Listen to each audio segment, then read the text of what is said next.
Generalvikar, Herr Dompropst, Leifleit, alle Guten, ob diesem dritten Sonntag von der Fastenzeit Remenke ja ganz herzliche Willkommen hier an der Kathedrale für eine dritte Fastenkonferenz am Kader von dem Muttergottes-Jubiläum 400 Jahre Oktave.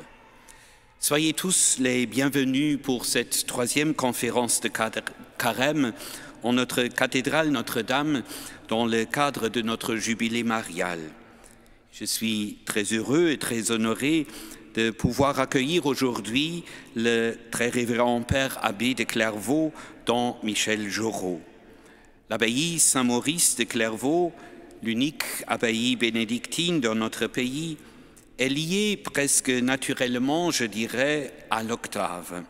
Chaque année, la communauté des moines de Clairvaux quitte leur abbaye pour venir en pèlerinage ici, à Notre-Dame, consolatrice des affligés, patronne de notre ville et de notre pays.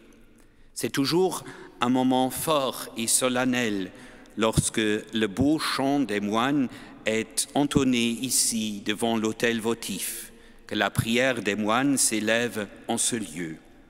Mais nous savons aussi que l'octave, comme toute la vie de l'Église à Luxembourg, est bien accompagnée par la prière des moines tout au long de l'année. Cher Père abbé, soyez-en remerciés de tout cœur.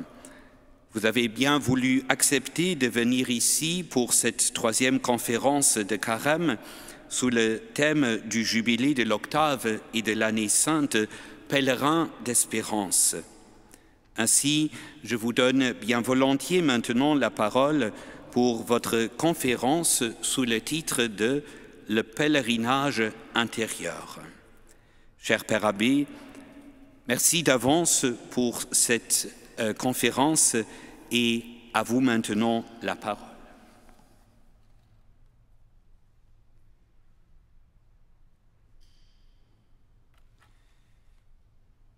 Monsieur le chanoine, merci intensément de vos paroles d'accueil. Je salue exactement aussi Monseigneur Vicaire Général Émile Muller. Chers frères et sœurs, heureux les habitants de ta maison, ils pourront te chanter encore. Heureux les hommes dont tu es la force, des chemins s'ouvrent dans leur cœur. Oui, des chemins s'ouvrent dans leur cœur. C'est par ce verset du psaume 83 que je voudrais introduire ces quelques réflexions sur la spiritualité du pèlerinage et plus encore sur un certain pèlerinage intérieur. Nous serons d'abord conduits à décrire le processus du pèlerinage et à évoquer les chemins possibles. Ensuite, nous toucherons à la question de l'intériorité elle-même de notre pèlerinage, selon saint Augustin. Puis nous verrons que tout pèlerinage intérieur implique la dimension du temps. Finalement, nous essaierons de répondre à la question « Quel est le plus grand pèlerinage intérieur et son but ?» Vous voyez qu'il y a un beau et bon bout de chemin à faire si nous voulons entreprendre un pèlerinage intérieur. Marchons avec l'aide de l'Esprit. Le processus du pèlerinage. Proposons une définition telle qu'il existe les pèlerinages dans la plupart des religions et pas seulement dans la Bible. Un pèlerinage est un chemin de croyants vers un lieu consacré par une manifestation divine ou par l'activité d'une personnalité religieuse. Donc un voyage pour y présenter prière, dans un contexte particulièrement favorable. Tout de suite, nous voyons essentiellement que cette recherche d'un lieu sacré peut se caractériser comme une recherche de Dieu. Ceci fait constater immédiatement que toute démarche concrète de pèlerinage induit une dimension spirituelle. Le pèlerinage, en effet, est bien plus qu'une simple promenade.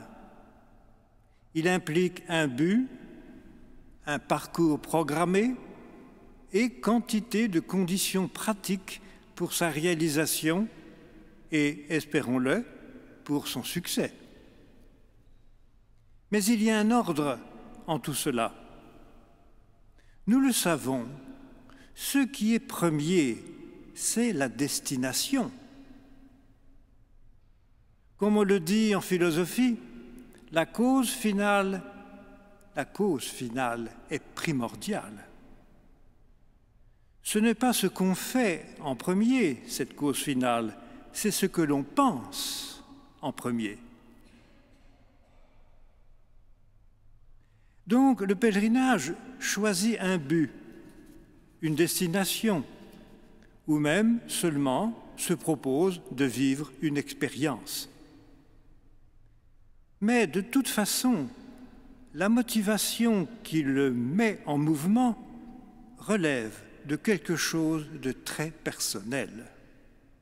Disons, de son cœur, de la spiritualité. Autrement dit, plus largement, cela relève de l'intériorité du pèlerin, de son intériorité. Quand on va faire des courses, on ne pense pas faire un pèlerinage au cactus.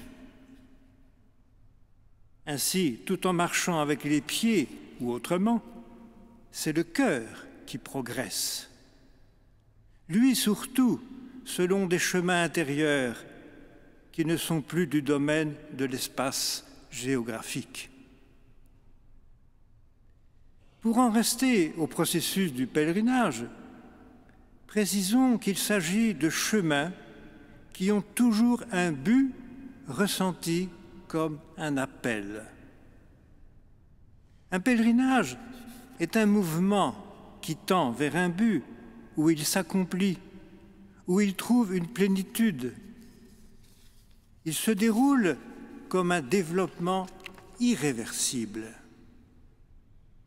Le pèlerinage, dans sa dimension spirituelle, intérieure, qui engage la vie, ce pèlerinage ne connaît pas de retour. Il n'y a pas de retour comme la fleur ne peut revenir au bouton initial antérieur. Pour le pèlerinage intérieur, il ne faut payer que l'aller. Il n'y a pas de frais de retour. Faisons un pas de plus, c'est le cas de le dire. Comme mouvement particulier, nous voyons le pèlerinage intérieur et les chemins qu'il peut emprunter peuvent exister même là où il n'y a pas de déplacement physique. C'est alors la merveille d'un élan intérieur vers un but tout spirituel. Or, nous verrons que plus le but est spirituel, plus les chemins intérieurs qui s'ouvrent, selon le psaume, pour y tendre, élargissent le cœur, sous la très douce force d'un désir sans cesse renouvelé. Ce pèlerinage intérieur a donc un but, mais il n'a pas de fin. Ce but n'est pas une fin. La différence vient du fait que la fin du pèlerinage intérieur est elle-même une avancée spirituelle comme une continuelle avancée vers Dieu et en Dieu. Son but n'est pas une fin. Le pèlerin, au-delà du but concret qu'il vise et qu'il atteint, visite d'un sanctuaire comme Saint-Jacques de Compostelle, ce pèlerin poursuit intérieurement son avancée en Dieu. Et cela, à plus forte raison, s'il ne se déplace pas physiquement.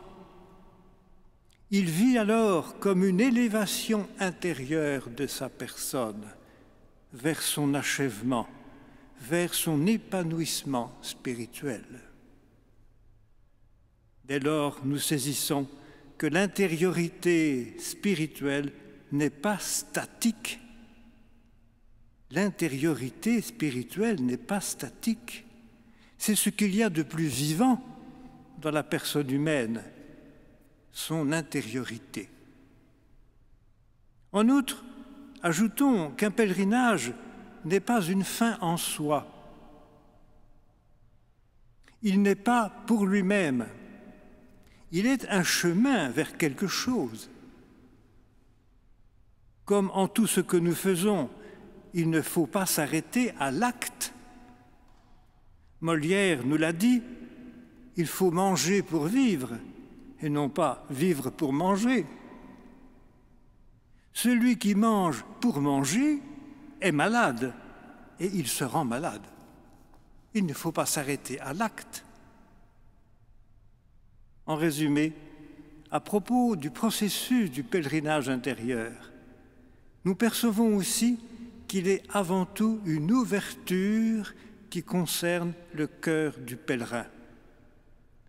Le psaume l'a dit, des chemins s'ouvrent dans leur cœur, car l'essentiel de tout ce que nous vivons n'est-il pas dans le cœur? S'il y a un chemin à parcourir ou parcouru, le cœur y est impliqué.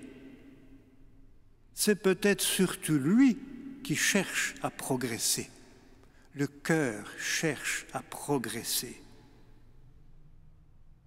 L'encyclique Dilexit Nos du pape François dit « La véritable aventure personnelle est celle qui se construit à partir du cœur. » La véritable aventure personnelle est celle qui se construit à partir du cœur.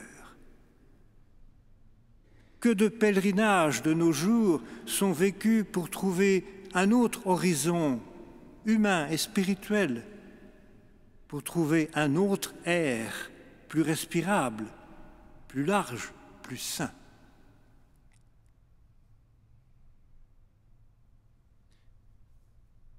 Maintenant, évoquons l'intériorité elle-même, après avoir présenté ce petit tableau du pèlerinage intérieur.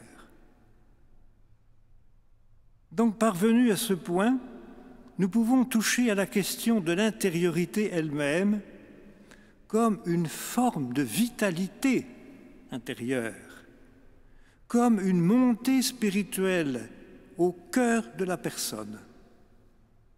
Saint Augustin, le grand docteur de l'amour, va nous guider.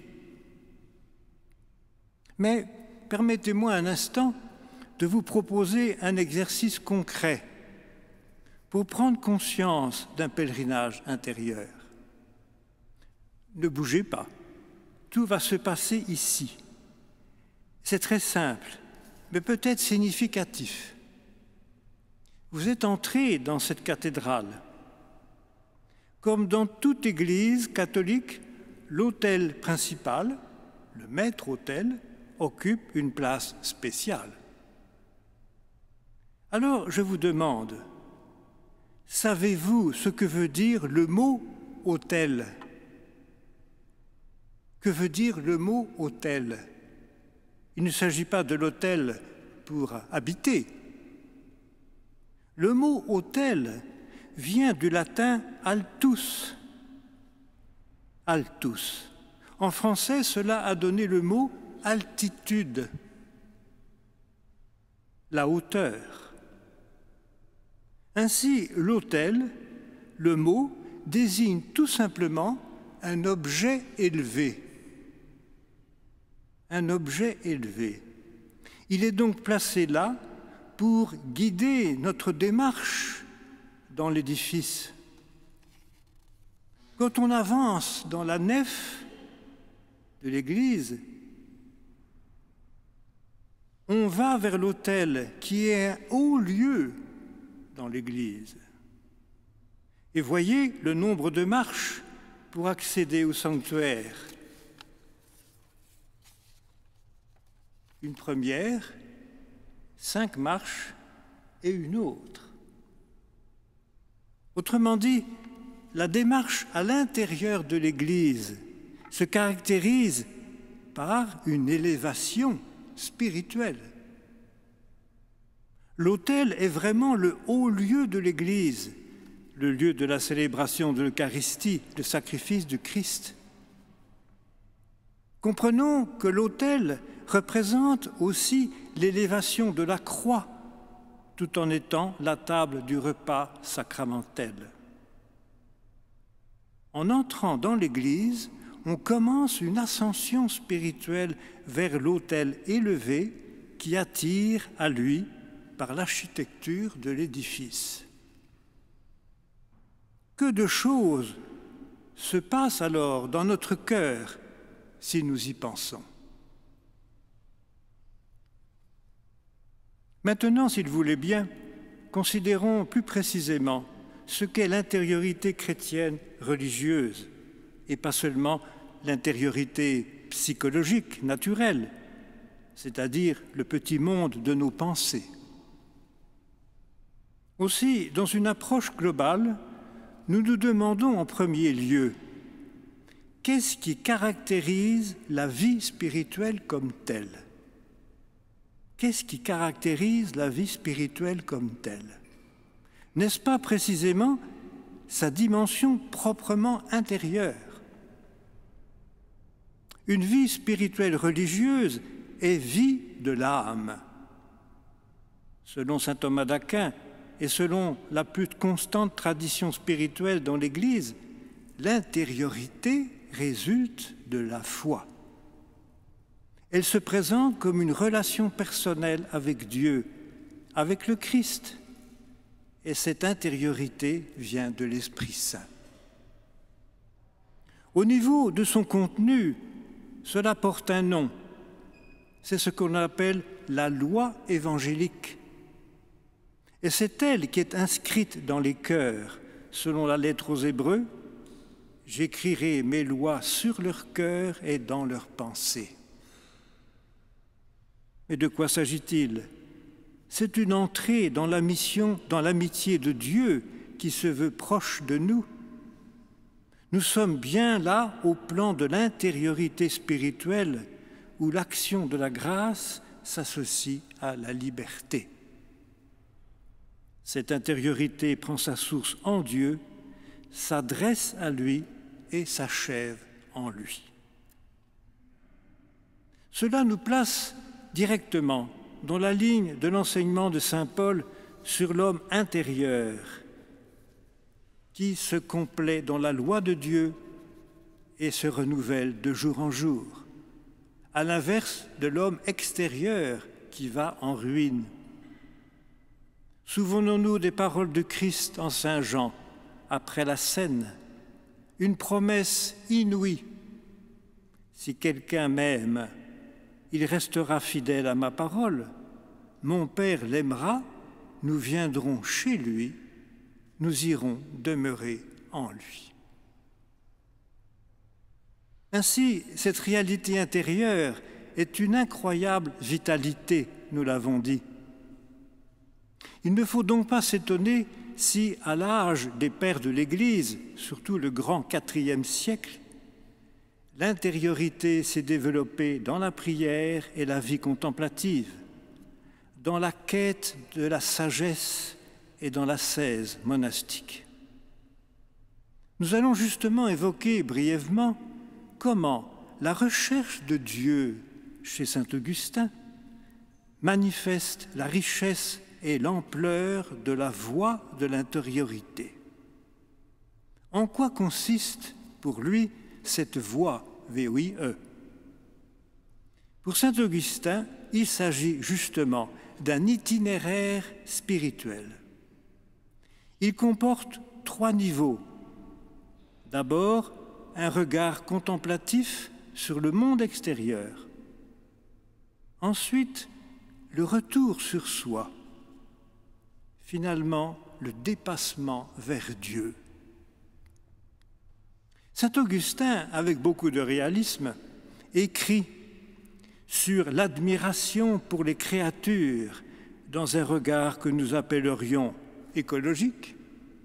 Il dit « Je considère la terre, grande est sa beauté. Je contemple l'immensité de la mer. Je lève les yeux vers le ciel.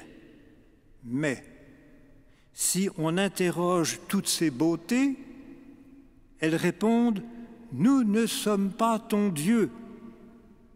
Nous ne sommes pas ton Dieu. Cherche au-dessus de nous. » Encore faut-il l'entendre, cette question sur le sens et l'origine de la création. Nous percevons déjà ce que devient l'esprit de l'homme quand il s'arrête à l'œuvre sans remonter à l'auteur. Là, l'homme ne cherche plus au-delà du visible. Il reste pragmatique et à l'extrême matérialiste ou athée. Après ce regard sur la beauté de la création, qui n'est pas Dieu, mais l'œuvre de Dieu, saint Augustin entre en lui-même. Il perçoit là 2 réactions. D'abord, la perception immédiate des choses sensibles, puis l'appréciation qu'il porte sur elles. Il reconnaît en lui une capacité rationnelle et comme une sorte de lumière qu'est la pensée. Ainsi, il aime la sagesse qu'il saisit par sa pensée. Il pose des jugements et se situe comme au-dessus de tout le visible. Il en prend conscience intérieurement comme d'une lumière en lui. Le regard extérieur, le retour intérieur sur la lumière du cœur, et finalement, dans cette lumière, dans cette entrée en lui-même, saint Augustin découvre qu'il n'est pas l'origine de cette lumière intérieure qui l'habite. Il va chercher Dieu au-dessus de lui-même. Assurément, dit-il, on ne peut percevoir Dieu qu'au moyen de l'esprit. Et cependant, Dieu n'est pas ce qu'est mon esprit. Car mon esprit n'est pas immuable, il s'adresse, il s'altère, il change. Or, cette instabilité n'existe pas en Dieu. Je sens que mon Dieu est quelque chose de supérieur à mon âme. Je sens que mon Dieu est quelque chose de supérieur à mon âme. Évitant toute dispersion pour que rien ne s'écarte de Dieu en lui, il écrit « J'ai répandu mon âme au-dessus de moi-même et il ne me reste plus rien à saisir que mon Dieu.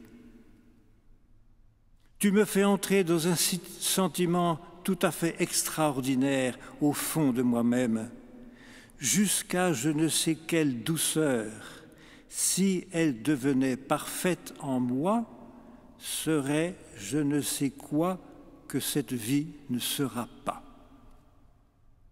Jusqu'à cette douceur, si elle devenait parfaite en moi, serait je ne sais quoi que cette vie ne sera pas.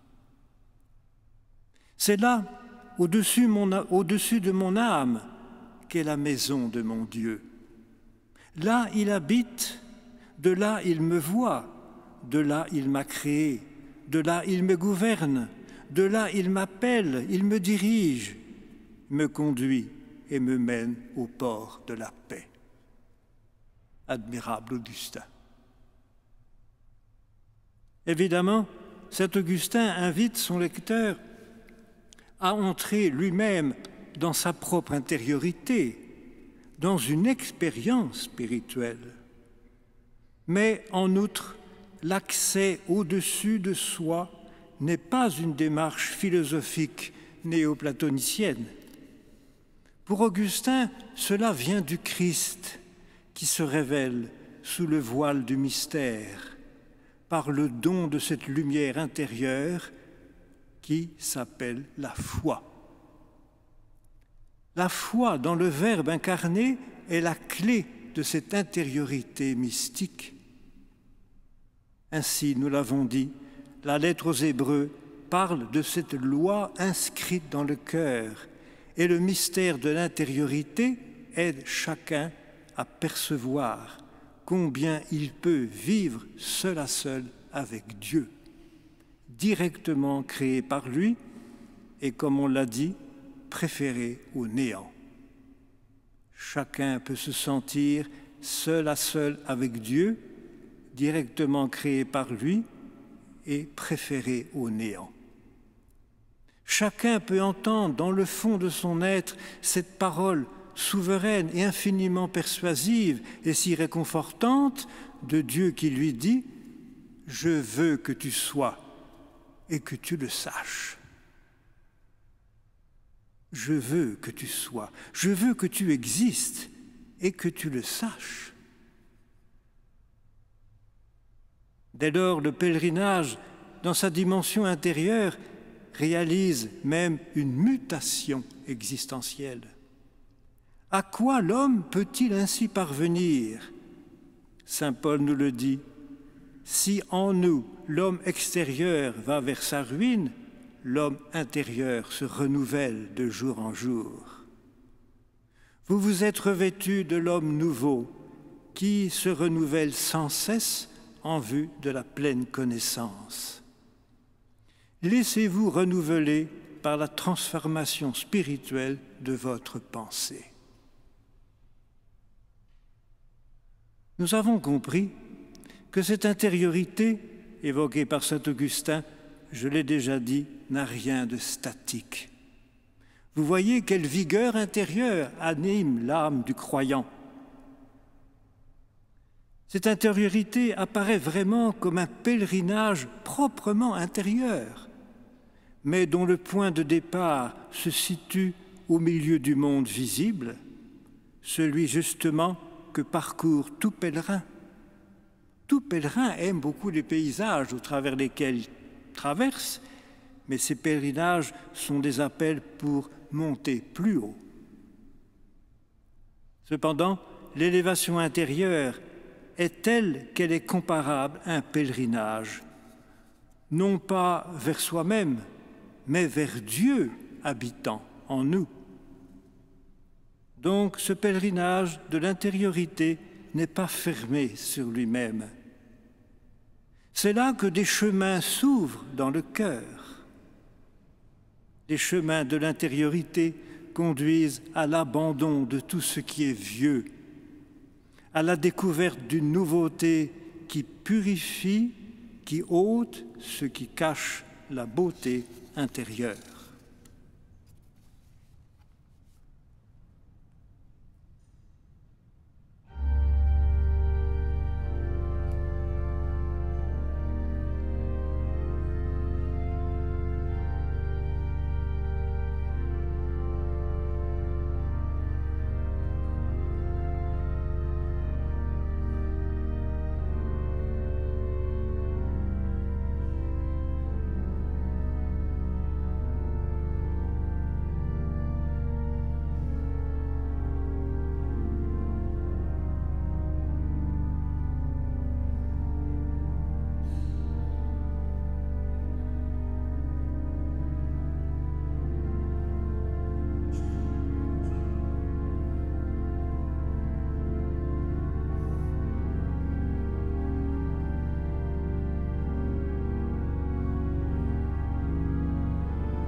Je voudrais attirer votre attention, chers frères et sœurs, sur le fait que tout ce qui est réalité spirituelle ne se voit pas. C'est très important parce que ces dimensions de notre cœur, de notre être, surtout de chrétiens, qui sont admirables, disons presque vertigineuses en nous-mêmes, ce sont des réalités qui ne sont invisibles, qui ne sont pas palpables. Nous ne sommes pas dans l'ordre du matériel ou simplement du concret. Et au fond, en écoutant l'interlude de Maître Paul Breich, que je remercie, je pense à cela. On a écouté la musique, qui est une perception sensible, mais quand elle se tait, dans le silence, nous percevons quelque chose de spirituel qui vient de la musique, mais qui n'est plus la musique elle-même, qui est une dimension intérieure, qui compte énormément dans le cœur, qui le nourrit, qui le fait vivre. C'est une respiration invisible. Merci pour la musique.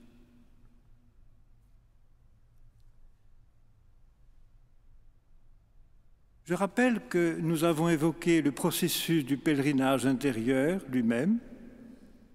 Ensuite, il fallait questionner l'intériorité avec saint Augustin. Nous en venons, troisièmement, au fait que le pèlerinage intérieur, pour s'inscrire dans notre être, implique la dimension du temps. Aussitôt vient la question: quel est le plus grand pèlerinage que je peux faire en qualité et en durée? Je peux tourner indéfiniment autour de la terre, mais pour aller où?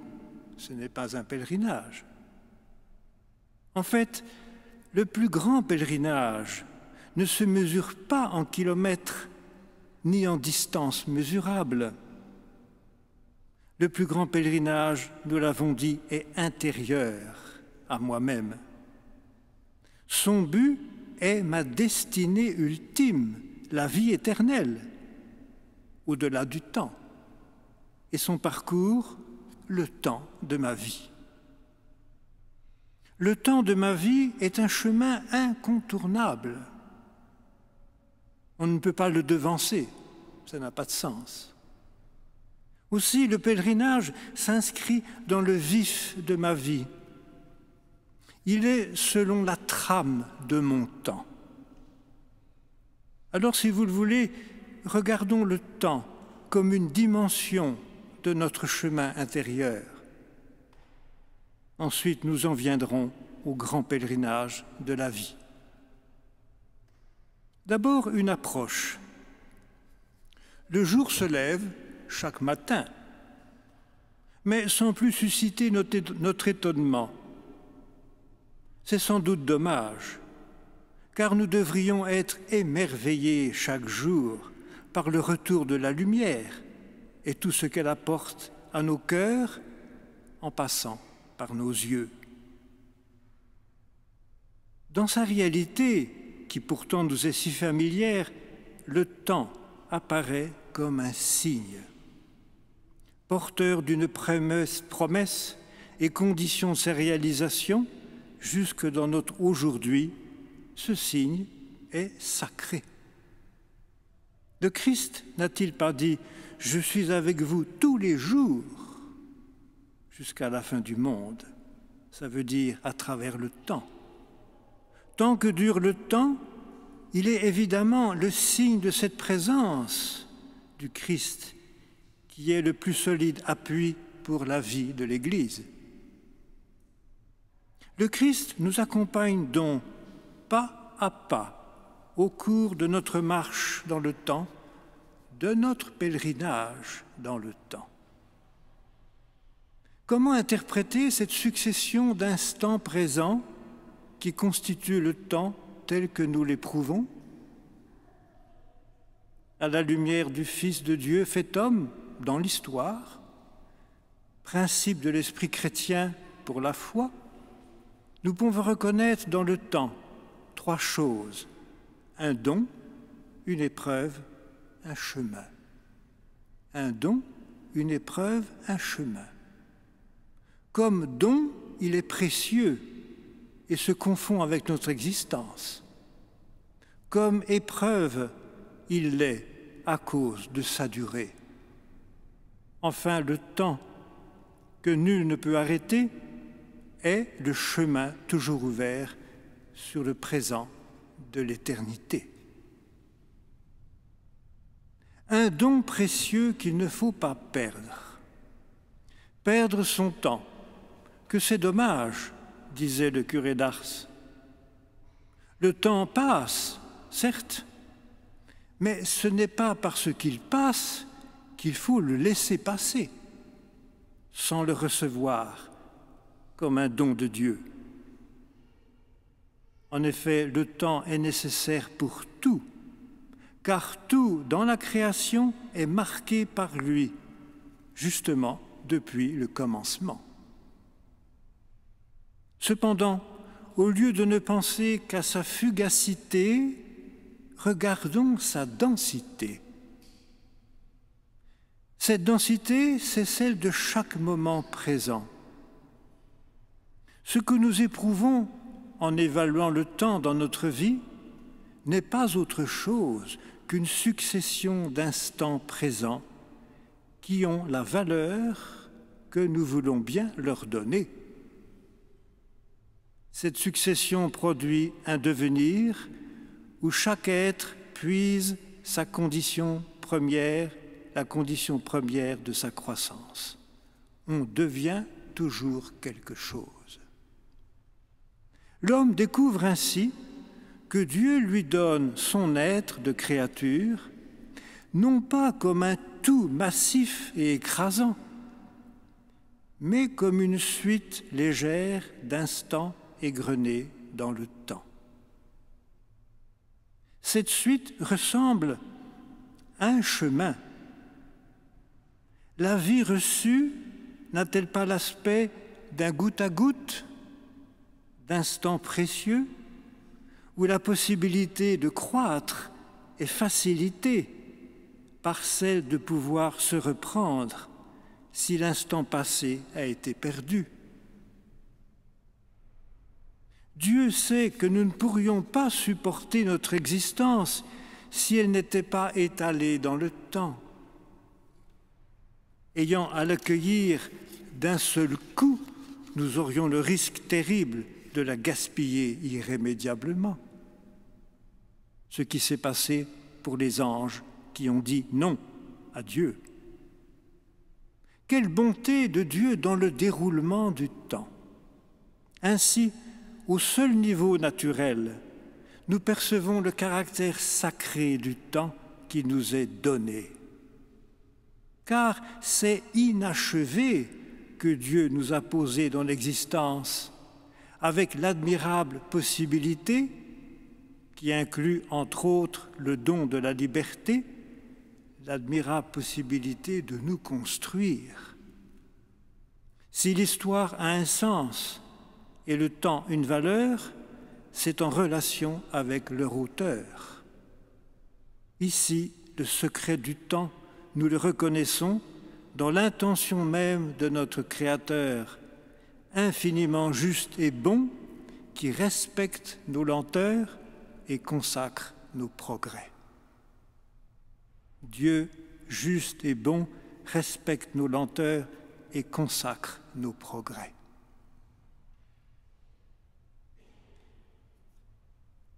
Une épreuve quotidienne, un don, une épreuve quotidienne. À chaque jour suffit sa peine. Le déroulement d'un jour n'est-il pas comparable à celui d'une vie en miniature? On parle du matin et du soir de la vie. Tous les jours n'ont évidemment pas la même importance. Des dates restent, rappelant des événements décisifs.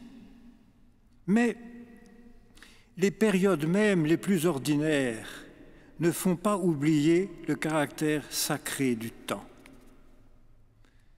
Dans sa durée, se poursuit l'épreuve de la fidélité. La succession n'empêche pas l'impression d'accumulation.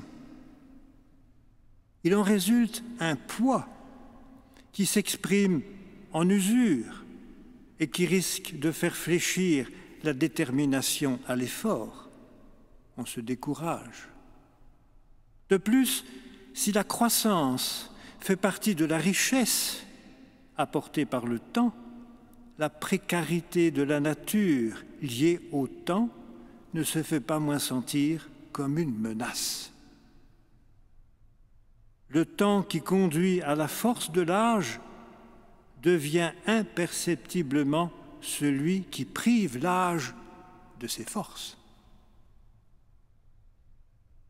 Pour indéniable qu'elle soit, l'épreuve impliquée dans le déroulement du temps ne doit pas faire sombrer dans le découragement, l'amertume, l'impatience ou la déception. Le temps passe inexorablement. Selon les circonstances, il paraît interminable ou bien étonnamment court. Le malade compte les heures de sa nuit douloureuse.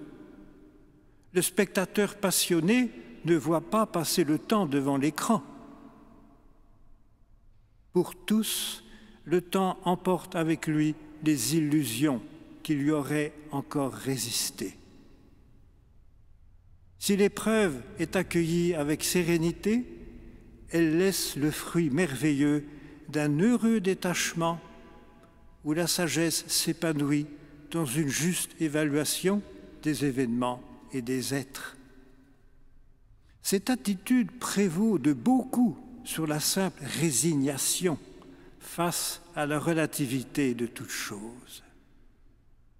L'épreuve quotidienne ne perd pas pour autant sa charge, mais la certitude de son caractère transitoire allège son fardeau, effaçant la peur d'un enlisement irrévocable dans une durée sans fin. L'Évangile évoque l'épreuve de la durée telle que Jésus a pu la connaître. Nulle impatience dans ses paroles qui traduisent l'ardeur de son amour pour notre salut, alors que la souffrance de la croix en sera la rançon. Jésus dit « Je suis venu apporter un feu sur la terre, et comme je voudrais qu'il soit déjà allumé, je dois recevoir un baptême, et comme il m'en coûte d'attendre qu'il soit accompli. » L'épreuve du temps vécue par Jésus. Un don, une épreuve, un chemin d'éternité. Créé par Dieu, l'homme retourne à Dieu. Mais pour lui montrer le chemin de ce retour, le Fils de Dieu est venu dans le temps. À l'heure où il allait passer de ce monde à son Père, le Christ révéla que la raison de sa présence sur terre n'était autre que son amour, le mystère de son amour. Lui seul désormais est capable de conduire l'humanité à travers le temps, au-delà du temps. Il donne au temps cette signification de chemin vers l'éternité, disons de pèlerinage vers l'éternité. En effet, si cet au-delà du temps est inaccessible pour des êtres immergés dans la durée que nous sommes, mais par le Christ, vrai Dieu et vrai homme, l'éternité est déjà présente dans le temps comme la perle dans l'écrin. Elle le confère un caractère sacré. Le temps, chemin d'éternité. Grâce au Christ venu parmi nous, la vie divine fait son œuvre en nous à la faveur du temps. Cette œuvre consiste à nous ouvrir sur l'éternité, faisant en sorte que le temps respire l'espérance, bien loin de nous enfermer dans le cercle apparent d'un perpétuel recommencement. La succession des jours et le retour des saisons suscitent toujours du nouveau, si nous gardons au cœur le sens de l'admiration évoqué au début avec saint Augustin. Tout cela n'est que le signe d'une promesse qui porte le nom de jour du Seigneur que nous attendons et que chaque dimanche évoque comme une Pâque hebdomadaire. Notre temps chrétien est ponctué de jours du Seigneur. Le temps est donc sacré puisqu'il porte en lui une promesse qui le fait appartenir au monde futur. D'ailleurs, l'auteur du psaume 129 exprime avec une invincible espérance sa certitude de la venue du Seigneur. « Mon âme attend le Seigneur, plus qu'un veilleur ne guette l'aurore. » L'attente du Seigneur, portée par tout l'Ancien Testament, a trouvé dans l'incarnation sa réalisation parfaite. Cependant, le temps continue sa course. L'avenir se dessine désormais comme la plénitude des temps en marche, se réalisant dans le temps de l'Église. Nous comprenons que l'histoire du salut n'est pas finie. Elle passe actuellement à travers la célébration des mystères du Christ. Il s'agit d'une chronologie sacrée, constituée par le souvenir actualisé des événements de la vie de Jésus. Les fêtes liturgiques contribuent ainsi à notre croissance dans le Christ par la foi. Ces fêtes ponctuent notre pèlerinage spirituel, notre pèlerinage intérieur. Le chemin que nous avons à parcourir selon le nombre des jours que Dieu nous donne et celui de la conversion. Ignores-tu la patience de Dieu te ménage pénitence. Les ténèbres du péché nous environnent, mais la lumière reçue du Christ vient nous en délivrer. C'est principalement dans le mystère de sa passion et de sa résurrection que Jésus, élevé de terre, attire à lui tous les hommes.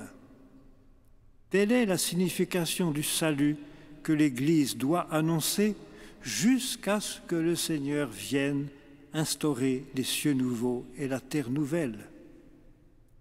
L'Eucharistie de chaque jour nous fait passer davantage dans le royaume des cieux. Le temps accompagne donc notre pèlerinage intérieur. Il est lui-même la marche que nous avons à parcourir. Le temps, je l'ai dit, c'est notre vie. Avons-nous compris que donner sa vie aux autres, c'est leur donner notre temps? Il n'y a pas de différence entre ma vie et le temps. Chaque pas, chaque heure nous rapproche du but. Reste à savoir comment nous marchons, comment nous utilisons notre temps. Le meilleur usage que nous puissions en faire consiste à le donner à Dieu et à nos frères. C'est cela, donner sa vie. Car donner son temps, c'est donner sa vie. Ce temps ainsi consacré, faut-il le compter comme des heures de travail? Quand on aime, calcule-t-on le temps que l'on y passe? Comme le Christ et avec lui, prier avec insistance, c'est assumer la volonté du Père et par conséquent aimer dans le temps jusqu'au bout. Question: ai-je la certitude que donner mon temps, c'est donner ma vie? Et si je ne le donne pas, qu'en est-il du sens de ma propre vie dans le temps? En conclusion, sur le temps, rappelons-nous l'exemple du père de Foucault. Pour lui, le temps s'écoulait du cœur du Christ dans le sien, en passant par celui de Marie. En effet, depuis l'heure du calvaire, Notre-Dame de Luxembourg, tous les instants sont consacrés par l'amour. Ils y trouvent leur origine et leur fin. Le père de Foucault, Saint Charles, s'apercevant un jour que sa petite horloge défectueuse ne lui indiquait jamais l'heure exacte, décida de s'en défaire. Mais, avant de la reléguer dans un coin de son ermitage, il prit le soin de coller sur le cadran un papier portant ces mots significatifs « C'est toujours l'heure d'aimer Dieu ». C'est beau, c'est toujours l'heure d'aimer Dieu. Permettez-moi une confidence personnelle. Alors que j'avais à peine 10 ans, ma mère, très religieuse, me dit un jour à la maison « Tu entends le tic-tac de la pendule ?»« Oui, maman. » Ce tic-tac, elle ajoute, elle me fit cette réflexion qui m'impressionna. Chaque battement de cette pendule me réjouit, je pense à la vie éternelle qui approche. Chaque battement de cette pendule me réjouit, je pense à la vie éternelle qui approche. Étonnant. J'interprète ces mots d'une certaine façon.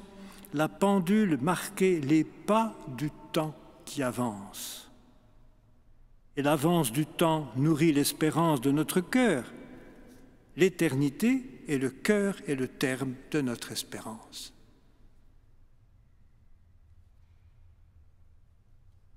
Au terme de ces réflexions, j'ajouterai brièvement présentation du grand pèlerinage. Vous l'avez compris, le plus grand pèlerinage, le pèlerinage essentiel, c'est la vie elle-même.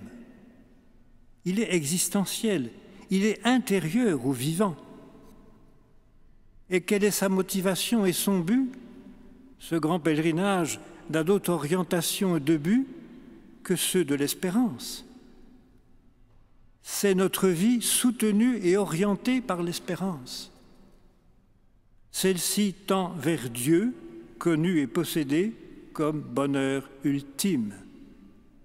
Ainsi l'espérance inscrit dans le cœur de l'homme le désir de marcher vers Dieu, de chercher Dieu. Toute la vie terrestre est orientée vers le ciel. Ce pèlerinage concerne le cœur plus que toute autre dimension de la personne. Si nous n'avons pas choisi d'être là, parmi les vivants, nous pouvons faire de notre vie un pèlerinage selon un chemin que nous choisissons. Le psaume 83 nous l'a dit, « Heureux les hommes dont tu es la force, des chemins s'ouvrent dans leur cœur. » Le pèlerinage de la vie dans le temps est entièrement motivé par l'espérance. C'est elle qui lui indique le but. Sans l'espérance, il n'y a pas de chemin pour le chrétien. Le chemin vers Dieu est indiqué et tracé par l'espérance. Ainsi, vous comprenez que l'expression thème de l'année sainte et de notre jubilé marial luxembourgeois, pèlerin d'espérance, est admirable de vérité. Pèlerin d'espérance. Sinon, il n'y a pas de pèlerin.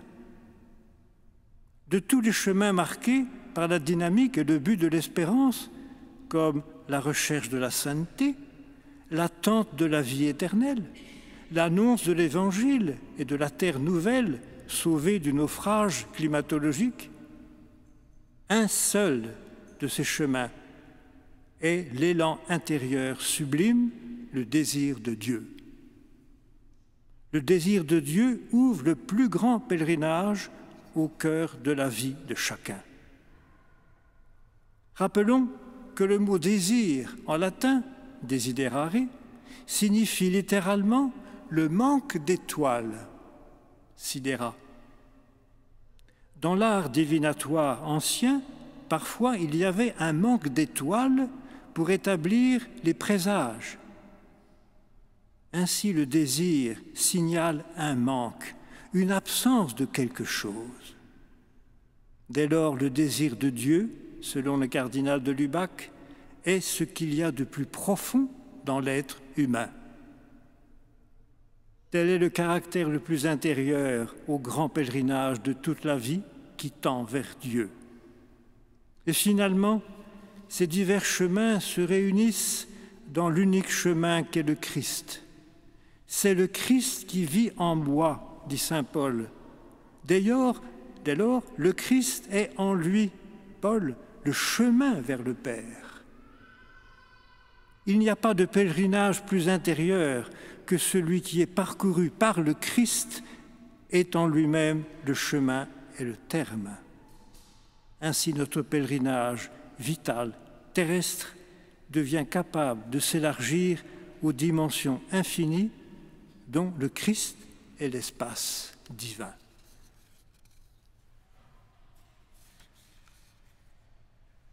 Heureux les habitants de ta maison, ils pourront te chanter encore. Heureux les hommes dont tu es la force, des chemins s'ouvrent dans leur cœur. Merci pour votre patience et votre bienveillance.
Très révérend Père Abbé, un très grand merci pour cette belle conférence enrichissante, nourrissante et admirablement profonde qui nous a bien exposé ce chemin intérieur de notre vie, de notre long pèlerinage et qui nous a fait comprendre davantage le pèlerinage intérieur et l'intériorité du pèlerinage, la nécessité et les fruits de cette intériorité. Vraiment, très révérend Père Abbé, de tout cœur, du profond du cœur, un très grand merci.